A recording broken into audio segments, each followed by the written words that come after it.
সেই সময় ললিতা, বিশাখা যারা কুঞ্জের সখী তারা বললেন, রায় তুই কি করছিস? মিলেমিশে গেলে তোর এই স্বরূপ কোথায় যাবে? বলল, এই স্বরূপটা নিয়েই আমি কলিযুগে অবতীর্ণ হব, পিতবর্ণ ধরি আমি কলিযুগে অবতীর্ণ হব, কিন্তু বাইরেও আমার একটা স্বরূপ বিগ্রহ থাকবে। যারা আমার এই মিলন, আমি তো একশো হতে যাব, আমার এই মিলনটাকে দেখে প্রতিনিয়ত হৃদয়ের মাঝে আনন্দ পাবে এবং জগতের জীবকে শিক্ষা দেবে। সেই বাইরের রাধারানীর স্বরূপ হয়ে কলিযুগে এলেন গদাধর পণ্ডিত।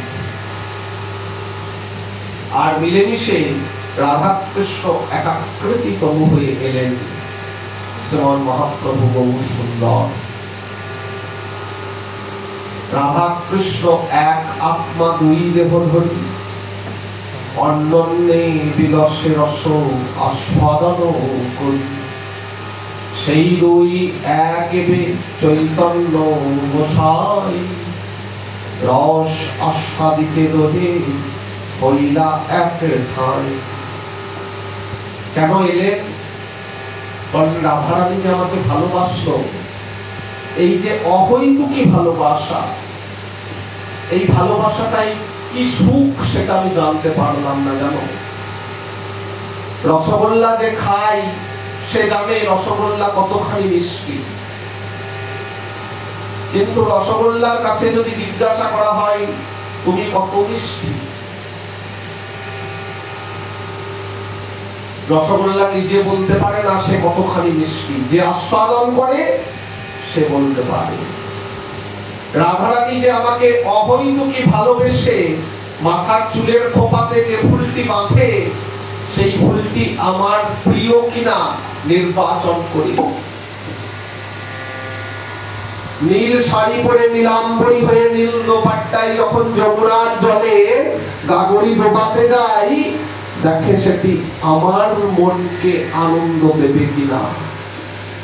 চরণের নুপুরটি যখন নুরুঝুরু বাজে, দেখে সেটি গৌরীর আগে বেজে উঠছে কিনা, ভগবানের প্রিয় গৌরী। তার আত্মেন্দ্রিয় কোন প্রীতি বাঞ্ছা নাই, সমস্তই কৃষ্ণেন্দ্রিয় প্রীতি ইচ্ছা।